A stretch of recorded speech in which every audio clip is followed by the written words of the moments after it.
ஹல்லேலூயா. கர்த்தருடைய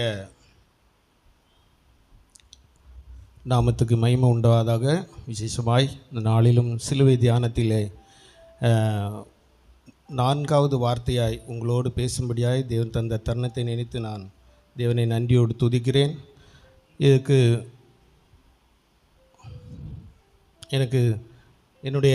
எனக்கு அனுமதி தந்ததான போதகர்களுக்கும் சபை மக்கள் உங்கள் யாவருக்கும் மீண்டும் வருவராகிய இயேசு கிறிஸ்துவின் நாமத்தினாலே அன்பின் வாழ்த்துதலை சொல்லிக்கொள்கிறேன். இந்த நேரத்திலும் நாம் வாசித்ததான வசனம் ஒரு முறை கூட அந்த வசனத்தை வாசிங்கள். மத்தேயு 27:45 46. 6ஆம் மணி நேரத்தில் 9ஆம் மணி நேரம் வரைக்கும் பூமி எங்கும் அந்தகாரம் உண்டாயிற்று. 9ஆம் மணி நேரத்தில் இயேசு ஏலி ஏலி லாமா சபக்தானி என்று மிகுந்த சத்தமிட்டு கூப்பிட்டார். அதற்கு என் தேவனே என் தேவனே ஏன் என்னை கைவிட்டீர் என்று அர்த்தமாம். பொதுவாக நம்முடைய சிலுவை தியானத்தை பற்றி நாம் பேசும் பொழுது இந்த வார்த்தையானது ஒரு நடுநிலையான வார்த்தையாக இருக்கிறது. இதற்கு முன்பு 3 வார்த்தைகள் நாம் மற்றவர்களுக்காகவும், இது மாத்திரம் இந்த வார்த்தை அவருக்காக அவர் சொல்லுகிறதான வார்த்தையாய் காணப்படுகிறது. என் தேவனே ஏன் என்னை கைவிட்டீர் அப்படி சொல்லக்கூடிய வார்த்தை, ஒருவேளை தேவன் அவரை கைவிட்டு விட்டாரோ அப்படின்னு நம்ம யோசிக்கலாம். ஏன் அப்படின்னா அந்த வார்த்தை இன்னும் நீங்கள் மார்க்கில் பார்த்தீங்கன்னா இன்னொரு அந்த மார்க்கு 15:34 வாசிங்க. மார்க்கு 15:34.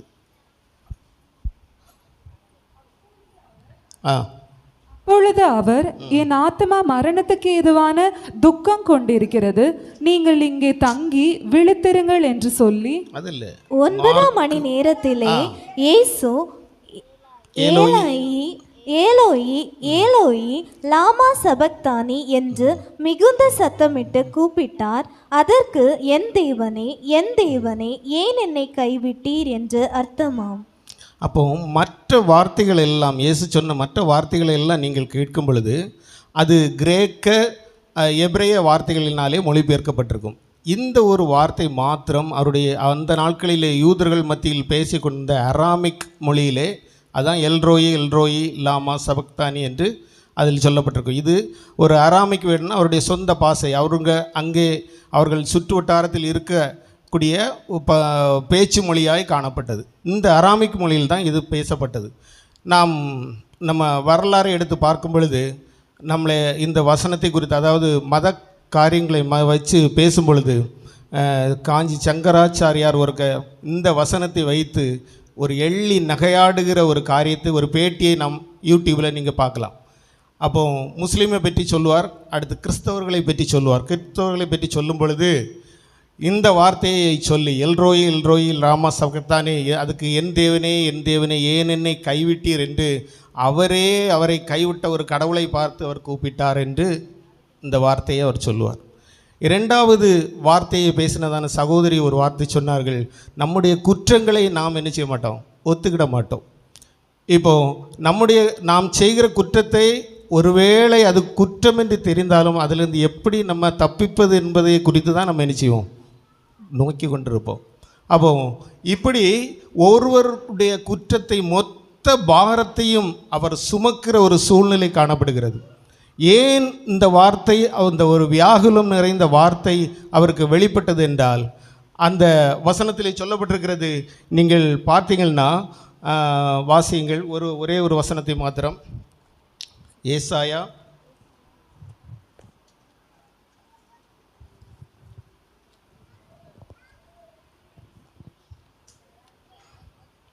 59:2. ஏசாயா 59:2. உங்கள் அக்கிரமங்களே உங்களுக்கும் உங்கள் தேவனுக்கும் நடுவாக பிரிவினை உண்டாக்குகிறது. அப்போ நம்ம நினைக்கல ஒருவேளை தேவன் பயங்கரமான தப்புதம் பண்ணிட்டார் அப்படின்னு இல்லை. நம்முடைய மொத்த பாவமும், நாம் செய்ததான, நம்முடைய மூதாதையர்கள் செய்ததான எல்லா பாவமும் அவருடைய மேலே சுமத்தப்பட்ட பொழுது அந்த சூழ்நிலை, பிதாவினுடைய கேரக்டர் என்னென்னா, அவர் தீமையை பாராத சுத்த கண்ணர். நம்ம அதை ஓசியாவில் நீங்கள் பார்க்கலாம். ஆபகுக்கில் அந்த வசனம் இருக்கிறது. தீமையை பாராத சுத்த கண்ணர். அப்படிப்பட்ட காரியங்கள் அப்படி இருக்கும் பொழுது இந்த மொத்த பாவம் உலகத்தில் உள்ள எல்லாரும் செய்த பாவத்தையும் அவருடைய மேல் சுமத்தும் பொழுது இந்த சூழ்நிலையை பிதா பார்க்க முடியாத ஒரு சில நிமிடம், ஒரு சில மணி நேரங்களில் அவருக்கு என்னது ஒரு அவருடைய இருதயமானது ஒரு தவிப்பான ஒரு இருதயமாய் மாறிவிட்டது.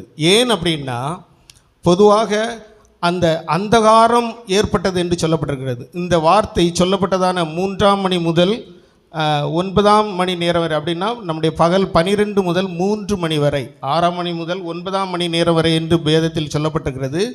இந்த சம்பவம் நம்முடைய வழக்கப்படி 12 முதல் 3 வரை என்று சொல்லப்பட்டிருக்கிறது.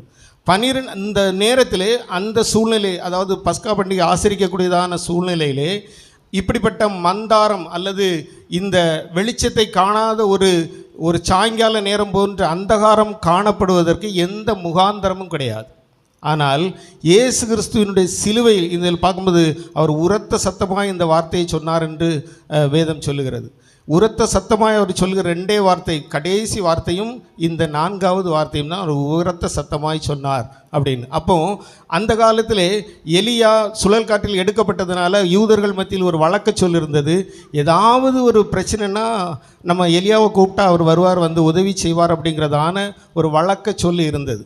இது யூதர்கள் இன்றும் அவர்களை அதை நம்புகிறார்கள்.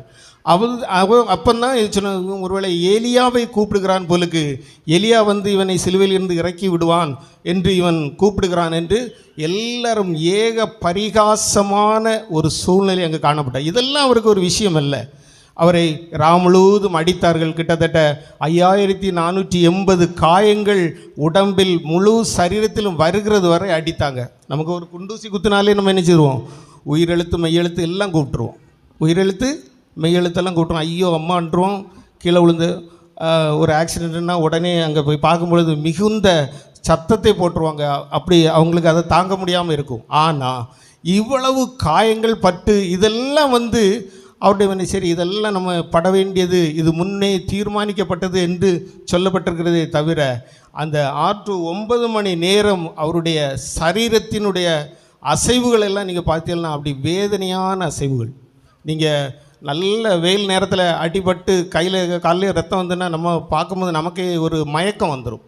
ஒரு உணர்வு பூர்வமாக நீங்கள் அதை பார்த்தீங்கன்னா நமக்கே அந்த ரத்தத்தை பார்க்கும்போது என்ன வந்துடும், பயங்கர ஒரு என்ன செய்ய, சிலவங்க மயங்கியே விழுந்துருவாங்க. ரத்தத்தை பார்த்து மயங்கி விழுந்தவங்கெல்லாம் உண்டு.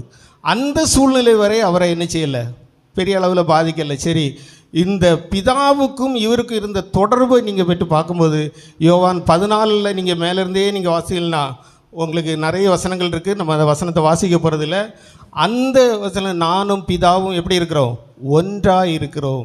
அப்போ ஒன்றாக இருக்கிற தேவனை இந்த நேரத்திலே பிரியக்கூடிய ஒரு சூழ்நிலை வருகிறது.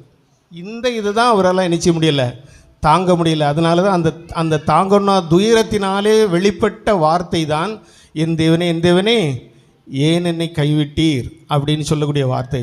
ஒருவேளை இதை 1000 வருடங்களுக்கு முன்பாக தாவீது 22ஆம் சங்கீதத்தில் என்ன செய்கிறான், அவன் கொஞ்சம் வசனங்களை எல்லாம் கோட் பண்ணுகிறான்.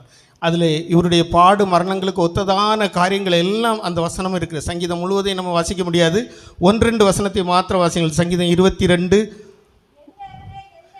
என் தேவனே ஏன் என்னை கைவிட்டீர், எனக்கு உதவி செய்யாமலும் நான் கதறி சொல்லும் வார்த்தைகளை கேளாமலும் ஏன் தூரமா இருக்கிறீர் என் தேவனே நான் பகலிலே கூப்பிடுகிறேன். இப்போ போதும்.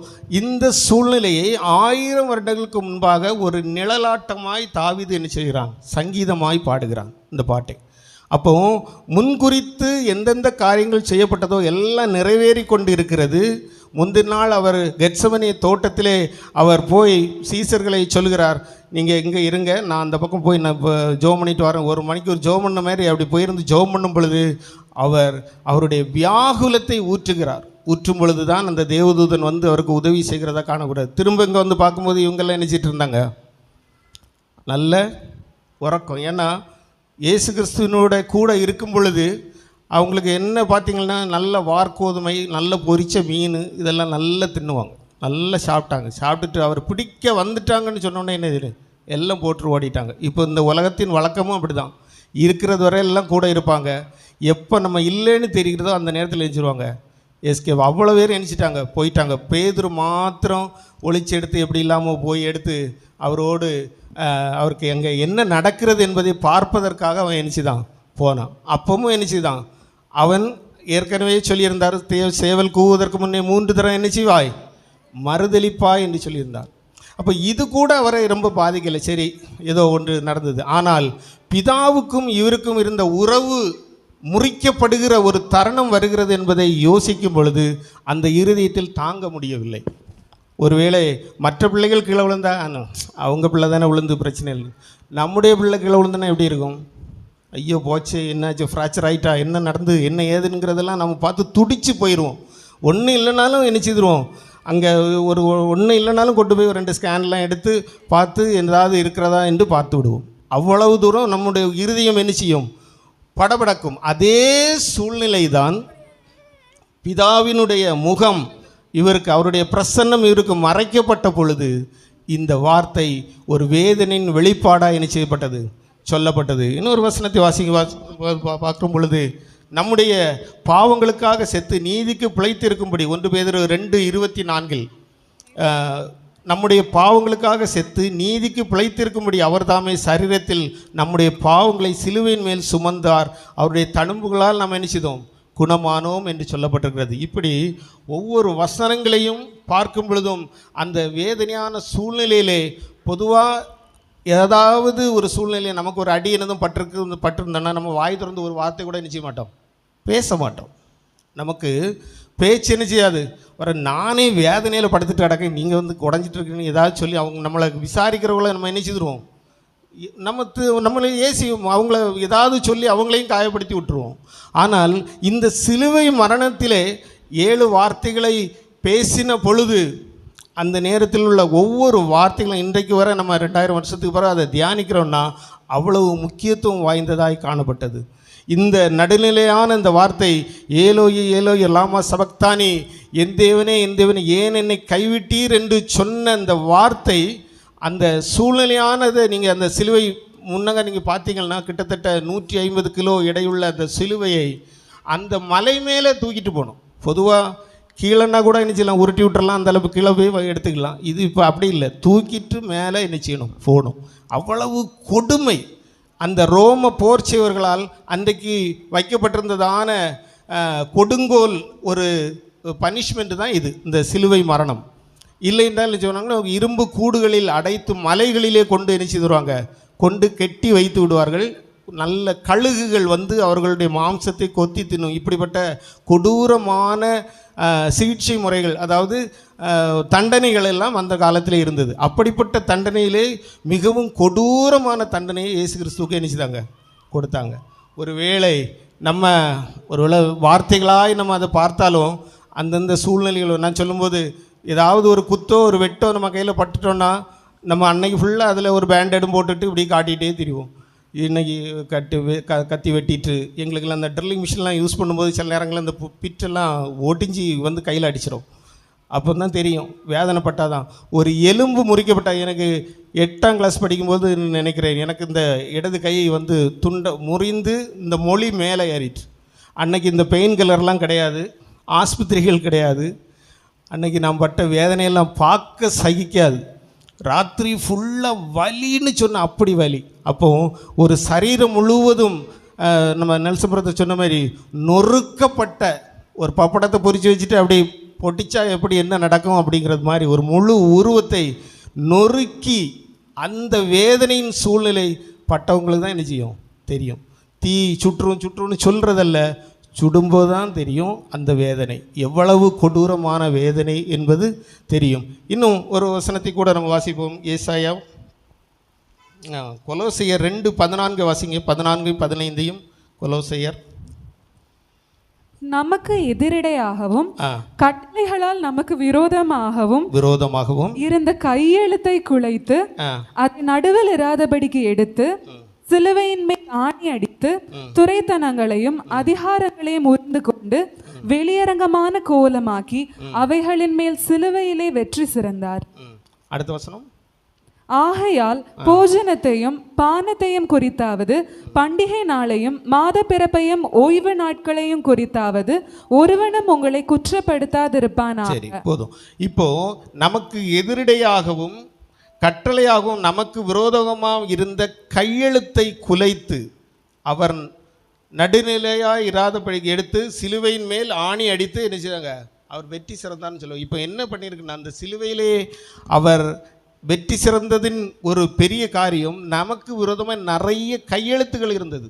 இதை செய்யக்கூடாது, இதை செய்யணும் அப்படின்னு சொல்லி அதை நடுவில் இராதபடிக்கு எடுத்து சிலுவையின் மேல் ஆணி அடித்து துரைத்தனங்களையும் அதிகாரங்களையும் உரிந்து கொண்டு வெளியரங்கமான கோலமாக்கி அவர்களின் மேல் சிலுவையிலே வெற்றி சிறந்தார் அப்படின்னு சொல்லப்பட்டிருக்கிறது.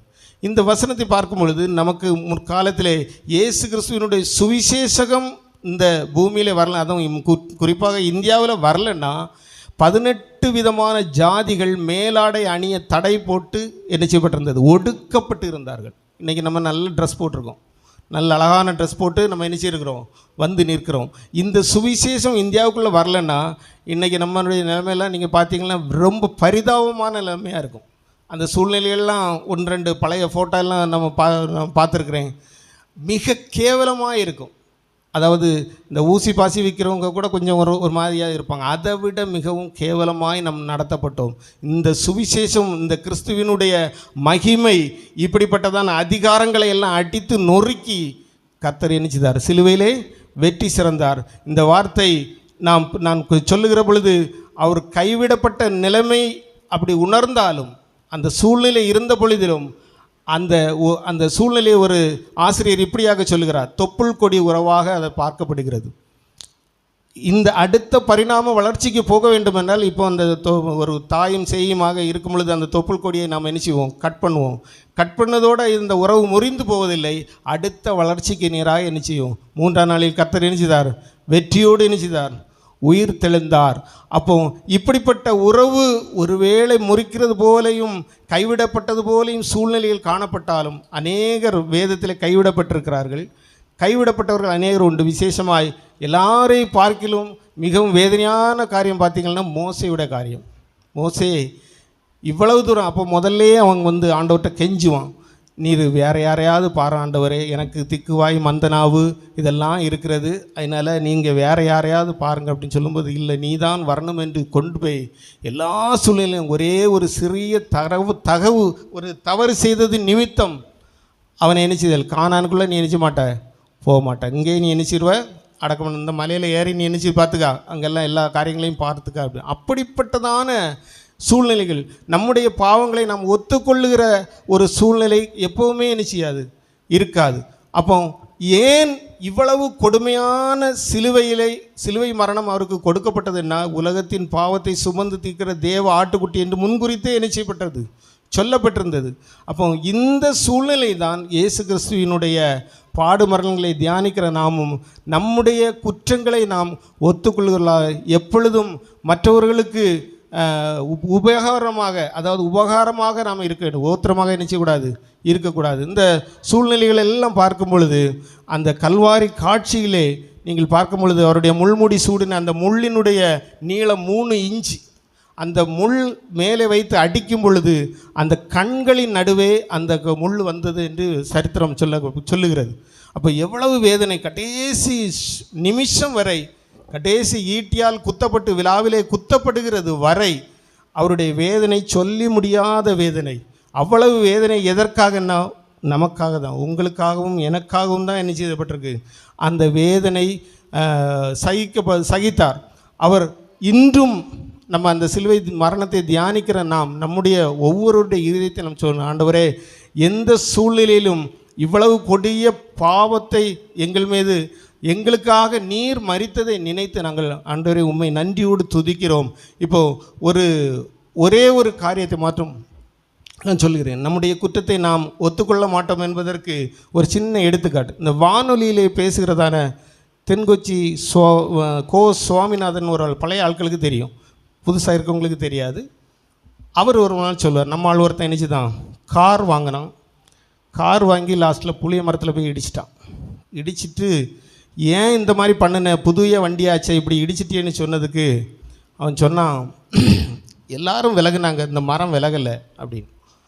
எல்லாரும் விலகி எடுத்து அவங்கள காப்பாற்றிக்கிட்டாங்க, இந்த மரம் என்ன செய்யலை, ஒதுங்கலை. இதே போல் தான் இன்றைக்கும் நாம் எவ்வளவோ தவறுகளை செய்தாலும் என்ன குற்றங்களை செய்தாலும் தேவனுடைய சமூகத்தில் மற்றவர்களுக்கு மறைத்துடலாம், ஆண்டவர்கிட்ட என்ன செய்ய முடியாது, மறைக்கவே முடியாது. ஒரு சிறிய பாடலின் வரிகள் இந்த பாகத்துக்காக நான் பாடுகிறேன். என்னன்னா, ஒரு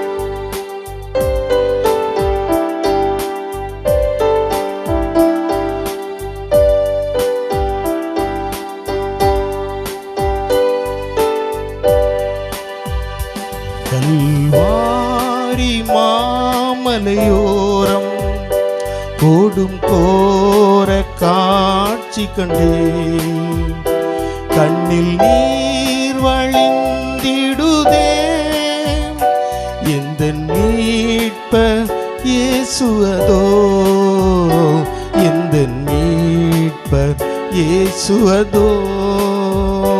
கல்வாரி மாமலையோரம் கோடும் கோர காட்சி கண்டேன், கண்ணில் நீர் வழிந்திடுதே, இந்த மீட்பர் இயேசுவதோ, இந்த மீட்பர் இயேசுவதோ.